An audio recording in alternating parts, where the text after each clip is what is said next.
Punjabi radio USA ਪੇਸ਼ ਕਰਦਾ ਹੈ ਅੱਜ ਦਾ ਦਿਨ ਸਿੱਖ ਇਤਿਹਾਸ ਵਿੱਚ।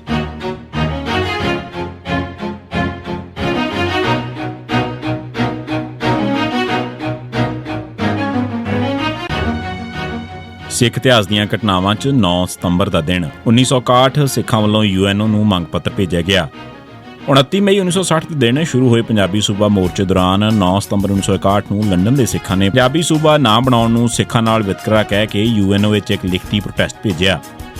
1965 ਫਤਿਹ ਸਿੰਘ ਨੇ ਵਰਤ ਛੱਡਿਆ। 2 ਮੋਰਚੇ ਲਾਉਣ ਮਗਰੋਂ ਤੇ ਮਰਨ ਵਰਤ ਰੱਖਣ ਮਗਰੋਂ ਵੀ ਜਦ ਸਰਕਾਰ ਨਾ ਝੁਕੀ ਤਾਂ 10 ਅਗਸਤ 1965 ਨੂੰ ਫਤਿਹ ਸਿੰਘ ਨੇ 16 ਅਗਸਤ ਨੂੰ 25 ਦਿਨ ਦੇ ਅਲਟੀਮੇਟਮ ਤੋਂ ਬਾਅਦ ਮਰਨ ਵਰਤ ਰੱਖਣ ਦਾ ਐਲਾਨ ਕਰ ਦਿੱਤਾ।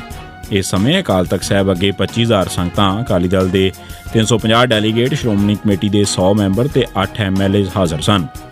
22 ਅਗਸਤ ਨੂੰ ਮਾਸਟਰ ਅਕਾਲੀ ਦਲ ਦੀ ਵਰਕਿੰਗ ਕਮੇਟੀ ਨੇ ਵੀ ਪੰਜਾਬੀ ਸੂਬੇ ਲਈ ਸਾਂਝੀ ਜਦੋਜਹਿਦ ਕਰਨ ਦਾ ਐਲਾਨ ਕਰ ਦਿੱਤਾ। ਵਰਕਿੰਗ ਕਮੇਟੀ ਦੀ ਮੀਟਿੰਗ 'ਚ ਮਾਸਟਰ ਤਾਰਾ ਸਿੰਘ ਵੀ ਹਾਜ਼ਰ ਨਹੀਂ ਸਨ, ਪਰ ਕਪੂਰ ਸਿੰਘ, ਤਾਨਾ ਸਿੰਘ ਗੁਲਸ਼ਨ ਤੇ ਬੂਟਾ ਸਿੰਘ ਹਾਜ਼ਰ ਸਨ। ਵਰਕਿੰਗ ਕਮੇਟੀ ਨੇ ਗਿਆਨੀ ਭੁਪਿੰਦਰ ਸਿੰਘ ਨੂੰ ਪੂਰੇ ਹੱਕ ਦਿੱਤੇ ਤਾਂ ਕਿ ਉਹ ਫਤਿਹ ਸਿੰਘ ਧੜੇ ਨਾਲ ਮਿਲ ਕੇ ਕੋਸ਼ਿਸ਼ਾਂ ਕਰਨ।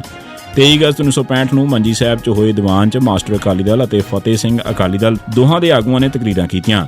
25 ਅਗਸਤ ਨੂੰ ਮਾਸਟਰ ਤਾਰਾ ਸਿੰਘ ਨੇ ਫਤਿਹ ਸਿੰਘ ਦੇ ਵਰਤ ਦੀ ਹਮਾਇਤ ਕਰ ਦਿੱਤੀ ਤੇ 27 ਅਗਸਤ 1965 ਨੂੰ ਮਾਸਟਰ ਤਾਰਾ ਸਿੰਘ ਫਤਿਹ ਸਿੰਘ ਨੂੰ 37 ਮਹੀਨਿਆਂ ਮਗਰੋਂ ਪਹਿਲੀ ਵਾਰ ਮਿਲੇ।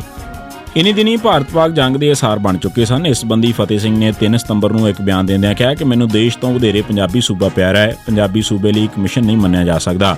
CPI ਦੀ ਅਸੂਲੀ ਤੌਰ ਤੇ ਮੰਗ ਮੰਨਣ ਵਾਲੀ ਗੱਲ ਹੀ ਗਲਤ ਹੈ। ਸਿਰਫ ਪੰਜਾਬੀ ਸੂਬਾ ਮੰਨਣ ਤੇ ਹੀ ਮਰਨ ਵਰਤ ਛੱਡਿਆ ਜਾਵੇਗਾ, ਨਹੀਂ ਤਾਂ ਮੈਂ 25 ਸਤੰਬਰ ਨੂੰ ਆਪਣੇ ਆਪ ਨੂੰ ਅਗਨ ਭੇਟ ਕਰ ਦਿਆਂਗਾ।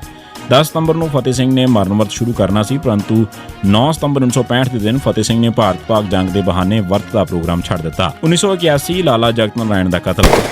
ਨਿਰੰਕਾਰੀ ਮੁਖੀ ਦੇ ਕਤਲ ਮਗਰੋਂ ਸਿੱਖ ਵਿਰੋਧੀ ਪ੍ਰੋਪੇਗੰਡੇ ਦੀ ਲਹਿਰ ਕੁਝ ਘਟ ਗਈ, ਪਰ ਹੌਲੀ-ਹੌਲੀ ਲਾਲਾ ਜਗਤ ਨਾਰਾਇਣ ਤੇ ਹੋਰ ਸਿੱਖ ਵਿਰੋਧੀ ਆਗੂਆਂ ਤੋਂ ਅਖਬਾਰ ਨਵੀਸ ਫਿਰ ਆਪਣੇ ਰੰਗ 'ਚ ਆਉਣ ਲੱਗ ਪਏ।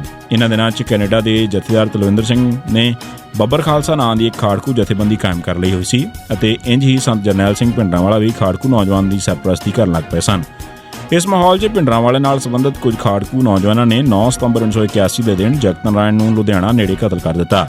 ਇਹ ਕਤਲ ਕਰਨ ਵਾਲੇ ਸਵਰਨ ਸਿੰਘ ਰੋਡੇ, ਭਤੀਜਾ ਸੰਤ ਜਰਨੈਲ ਸਿੰਘ ਭਿੰਡਰਾਂਵਾਲਾ, ਦਲਬੀਰ ਸਿੰਘ ਅਭਿਆਸੀ ਤੇ ਨਛੱਤਰ ਸਿੰਘ ਸਨ। ਨਛੱਤਰ ਸਿੰਘ ਮੋਟਰਸਾਈਕਲ ਨਾ ਚੱਲ ਸਕਣ ਕਾਰਨ ਦਲਦਲ 'ਚ ਫਸ ਗਿਆ ਤੇ ਫੜਿਆ ਗਿਆ, ਜਿਸ ਨਾਲ ਪੁਲਿਸ ਨੂੰ ਸਾਰੇ ਰਾਜ਼ ਮਿਲ ਗਏ। 1981 ਸੰਤੋਖ ਸਿੰਘ ਨੂੰ ਸਜ਼ਾ। ਅਗਸਤ 1981 'ਚ ਦਿੱਲੀ ਦੇ ਜਥੇਦਾਰ ਸੰਤੋਖ ਸਿੰਘ ਨੇ ਅਕਾਲ ਤਖ਼ਤ ਸਾਹਿਬ ਦੇ ਮੁੱਖ ਸੇਵਾਦਾਰ ਜਥੇਦਾਰ ਗੁਰਦਿਆਲ ਸਿੰਘ ਅਜਨੋਹਾ ਬਾਰੇ ਗਲਤ ਲਫ਼ਜ਼ ਵਰਤ ਕੇ ਬਿਆਨ ਦੇ ਦਿੱਤਾ, ਜੋ ਲਾਲਾ ਜਗਤ ਨਾਰਾਇਣ ਦੀ ਅਖਬਾਰ 'ਚ ਛਪਿਆ।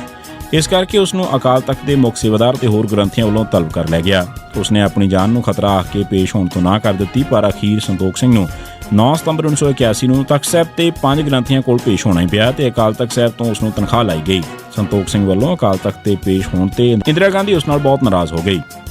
1986 ਪੁਲਿਸ ਵੱਲੋਂ ਗੁਰਦੁਆਰਾ ਦੂਖ ਨਿਵਾਰਨ ਦੇ ਧਾਵਾ। ਬਰਨਾਲਾ ਹਕੂਮਤ ਦੌਰਾਨ ਪੁਲਿਸ ਨੇ ਵਾਰ-ਵਾਰ ਦਰਬਾਰ ਸਾਹਿਬ, ਅੰਮ੍ਰਿਤਸਰ ਤੇ ਹੋਰ ਦਰਜਨਾਂ ਗੁਰਦੁਆਰਿਆਂ ਤੇ ਧਾਵਾ ਬੋਲਿਆ ਤੇ ਬੇਗੁਨਾਹ ਸਿੱਖਾਂ ਦੀਆਂ ਗ੍ਰਿਫਤਾਰੀਆਂ ਕੀਤੀਆਂ। ਇਸ ਸਿਲਸਿਲੇ 'ਚ 9 ਸਤੰਬਰ 1986 ਨੂੰ ਪੁਲਿਸ ਨੇ ਗੁਰਦੁਆਰਾ ਦੂਖ ਨਿਵਾਰਨ ਸਾਹਿਬ ਪਟਿਆਲਾ 'ਚ ਦਾਖਲ ਹੋ ਕੇ ਪਾਠੀ ਸੁਖਦੇਵ ਸਿੰਘ, ਹਰਜਿੰਦਰ ਸਿੰਘ ਤੇ ਰਣਧੀਰ ਸਿੰਘ ਨੂੰ ਪਾਠ ਕਰਦਿਆਂ ਹੀ ਗ੍ਰਿਫਤਾਰ ਕਰ ਲਿਆ ਤੇ ਅਖੰਡ ਪਾਠ ਰੋਕ ਦਿੱਤਾ। ਇਹ ਸੀ ਸਿੱਖ ਇਤਿਹਾਸ ਦੀਆਂ ਘਟਨਾਵਾਂ 'ਚ 9 ਸਤੰਬਰ ਦਾ ਦਿਨ। ਸੁਣਦੇ ਰਹੋ ਪੰਜਾਬੀ ਰੇਡੀਓ USA।